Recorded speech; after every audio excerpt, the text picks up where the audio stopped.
दोस्तों, आज आपको हम दाल रोटी नौकरी लगाने की बात नहीं कर रहे, हम सफलता की बात कर रहे हैं। आपको सफलता हासिल करने की बात कर रहे हैं, सक्सेसफुल बनने की बात कर रहे हैं। इस दुनिया में विरले लोग होते हैं जिनको सफलता मिलती है और विरले लोग होते हैं जिनको सफलता दिलाने में कोई व्यक्ति मदद करता है। यहां तो हर व्यक्ति आपको घर में घुस के मदद करता है आपको सफल बनाने के लिए। ऐसे बिजनेस में आपने जाने अनजाने में कदम रख दिया है दोस्तों। लेकिन साथ में एक बात जरूर बताना चाहूंगा कि एक बात ध्यान रखिएगा, जो अपलाइन बताए उस बात को मानना। लेकिन कई लोग क्या करते हैं, जितना खुद को अच्छा लगता है उतनी बात मानते हैं। एक बार की बात है, मुल्ला नसरुद्दीन जी का नाम आपने सुना होगा। तो मुल्ला नसरुद्दीन बैठ के शराब पी रहे थे, उनके दोस्त सामने थे। उन्होंने बोला, अरे मुल्ला जी, नसरुद्दीन जी, आप शराब क्यों पी रहे हो? आप तो कुरान शरीफ पढ़ते हो, तो कुरान में साफ मना लिखा है। तो नसरुद्दीन बोले कि नहीं नहीं, जो कुरान में लिखा है मैं वही अमल कर रहा हूं। बोले यही बात तो गलत है, वो कुरान में लिखा है पी, तो ये जितनी पीनी है पी, इसलिए मैं पी रहा हूं। तो तुरंत उन्होंने, जो उनके दोस्त ने बात बोली, नहीं नहीं नहीं नहीं, उसके आगे भी लिखा है, आप आधी बात बोल रहे हो। उसके आगे लिखा है कि अगर पिएगा तो तुझे घोर नरक की अग्नि में जाना पड़ेगा, सड़ना पड़ेगा। तो तुरंत बोले मुल्ला नसरुद्दीन कि सारी कुरान शरीफ मैं ही अमल कर लूं। मतलब एक बात बता, मतलब अरे हर आदमी की अपनी अपनी कैपेसिटी होती है कि नहीं? तो जितनी मेरी है उतनी मैं कर रहा हूं, बाकी तुम कर लो। तो ऐसे ही कई सारे रहते हैं, वो अपने अपने हिसाब से मजे ले लेते हैं और बोला अपलाइन की ये वाली बात मानूंगा और ये वाली नहीं मानूंगा। अरे माननी तो पूरी माननी है भाई, तो पूरी मानने के लिए तैयार है। जो सिस्टम पर खरी उतरती है उसे तो मानना ही है। कुछ समय पहले की बात है, एक बहुत भिक्षु थे, बहुत ऊंचे लेवल के सन्यासी। तो अपने जीवन में उन्होंने बहुत सारा ज्ञान अर्जित किया और उनके दिमाग में एक ही बात थी, जिस तरह से मैंने ये ज्ञान प्राप्त किया है, मैंने अपने आप को जाना है, तो मैं भी ज्यादा से ज्यादा लोगों को समझा सकूं, बता सकूं। और इसके लिए उन्होंने भी अपने आश्रम में बहुत सारे अपने शिष्य थे, उनको शिक्षा देने की शुरुआत कर दी। और करीब जीवन में 25 साल तक उन्होंने शिक्षा दी और जीवन का उनको लगा कि मेरा अंतिम समय आ गया है। तो उन्होंने अपने सभी शिष्यों को बुलाया और बुलाने के बाद एक बात बोली कि मेरा निर्वाण प्राप्ति का समय आ गया, मोक्ष प्राप्ति का मेरा समय आ गया है। और आप सभी ने 25 वर्ष तक मेरी खूब सेवा की, मैं आज बहुत ही खुश हूं, प्रसन्न हूं। और मैं चाहता हूं कि मैंने आपको जो ज्ञान तो दिया ही, लेकिन मैं चाहता हूं कि आप में से जो लोग भी इच्छुक हैं उनको मैं सीधा ज्ञान तो छोड़ो, सीधा मोक्ष ही प्राप्त करा देता हूं। मैं तो मोक्ष प्राप्ति के लिए जा रहा हूं, आज ही मैं मोक्ष प्राप्त कर रहा हूं। और आप में से जो जो चाहे, मैं आपको सबको डायरेक्ट मेरा हाथ पकड़ो और डायरेक्ट मैं आपको मोक्ष प्राप्ति करा देता हूं, लेके चलता हूं। तो गुरुजी ऐसे सोच रहे थे कि एक भी मानेगा नहीं, सारे मोक्ष प्राप्त करने के लिए पीछे पड़ेंगे। तो उसमें से किसी ने भी हाथ खड़ा नहीं किया। फिर एक चुपके से आधा हाथ खड़ा हुआ, बोला गुरुजी गलत मत समझ लेना, मैं मोक्ष प्राप्ति के लिए हाथ नहीं खड़ा किया, तो मैं मंत्र के लिए हाथ खड़ा किया, मंत्र दे दो।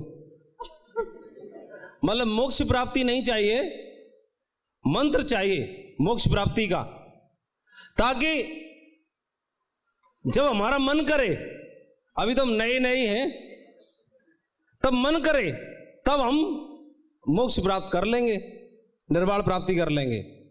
मंत्र चाहिए, डायरेक्ट विधि नहीं चाहिए, डायरेक्ट मत कराओ। और ऐसा ही कुछ हमारे बिजनेस में भी है। हमने काम करने की शुरुआत की और हमने खूब सारे लोगों को देखा, हर आदमी आता और यहां पर मंत्र मांगता है, सर डायमंड बनने का मंत्र दे दो। फिर मैंने सोचा कि चलो मैं मंत्र दे ही देता हूं। फिर मैंने पीछे दिमाग घुमाया, लेकिन मैं मंत्र दूं कैसे? मेरी अपलाइन है तो मुझे भी मंत्र कोई दिया ही नहीं आज तक। मैं डायमंड बन गया लेकिन मंत्र मुझे मिला नहीं। और मैंने अपनी अपलाइनों को न तो मंत्र देते देखा और ना ही मंत्र लेते देखा, सीधा हाथ पकड़ के डायमंड बनाते हुए जरूर देखा। और दोस्तों, यहां पर कोई भी मंत्र नहीं है डायमंड बनने का, सीधी विधि है। अपलाइन का हाथ पकड़ो और सीधे डायरेक्ट डायमंड बनो।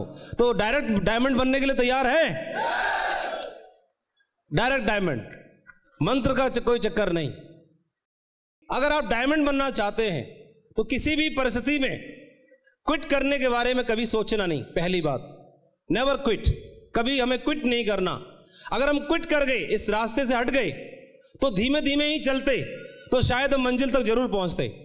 कोई 1 साल में, कोई 2 साल में, कोई 3 साल में, कोई 10 साल में पहुंचेगा जरूर। जो उस रास्ते पर है, धीमे चल रहा है लेकिन पहुंचेगा जरूर।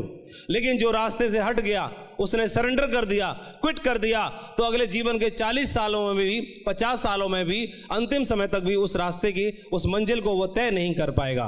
तो इस बिजनेस का सबसे बड़ा महामंत्र एक ही है कि आपको सबसे पहले इस रास्ते से क्विट नहीं करना।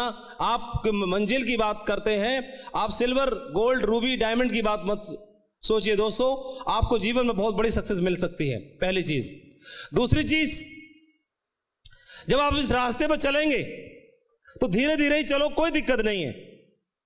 वैसे एक बहुत बड़े सफल व्यक्ति ने बोला है कि जब आपको सफलता रूपी रास्ता मिल जाए तो उस पर उड़ो, और उड़ ना पाए तो दौड़ो, और दौड़ ना पाए तो चलो, और चल ना पाए तो घिसटो, लेकिन ऐसा करना जरूर, क्योंकि सफलता अगर आपने एक बार जीवन में अर्जित कर ली तो जीवन आपका धन्य हो जाता है। ऐसा उन्होंने बोला।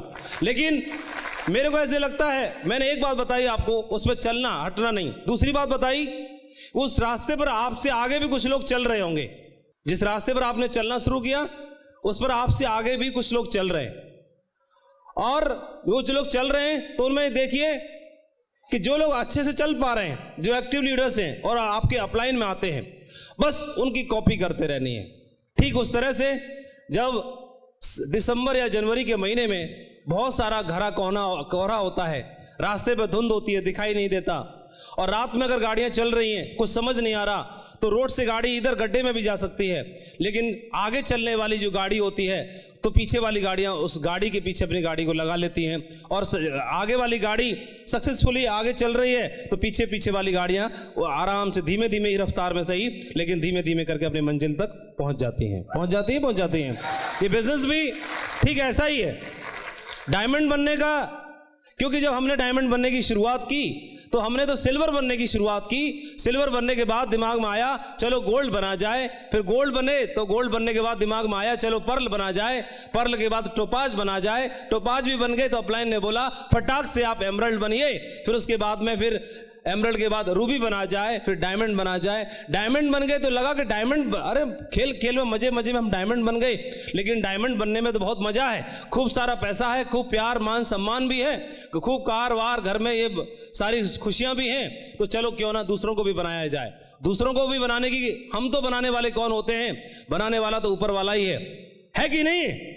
लेकिन एक बात और साथ में है कि डायरेक्ट बनाने के लिए कभी नहीं आता, किसी न किसी को माध्यम बनाता है। और दोस्तों यहां पर माध्यम आपका अप्लाई नहीं है, जो भगवान ने आपको डायमंड बनाने के लिए भेजा है, जो आपको घर में घुस के आपको डायमंड बनाएगा, घर में घुस के आपको डायमंड बनाएगा, सिर्फ उस पर विश्वास करने की जरूरत है। लेकिन अगर हमने लेकिन किंतु परंतु अगर मगर लगाया, लेकिन किंतु अगर मगर लगा तो सकते हैं, क्योंकि कमियां हर एक में है। हमारा जो अपलाइन है उसके अंदर भी बहुत सारी कमियां हैं, खूब सारी कमियां हैं हमारे अपलाइन के अंदर, लेकिन उसके अंदर अच्छाई भी एक इतनी बड़ी अच्छाई है, वो सारी कमियों पर भारी पड़ सकती है कि वो हमारा अपलाइन है और वो सक्सेसफुल है। ये सबसे बड़ी अच्छाई है जो सारी कमियों को ढक देती है।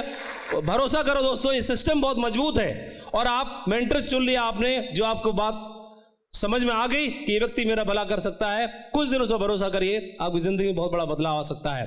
मैं उन्हीं लोगों में से एक हूं जिन्होंने अपनी अपलाइन को माना, अपलाइन को माना, उनकी बात को माना, और इस बिजनेस पे मैंने भरोसा किया, अपने आप पे भरोसा किया, काम करने की शुरुआत की, और इतना बड़ा कारवां बन गया।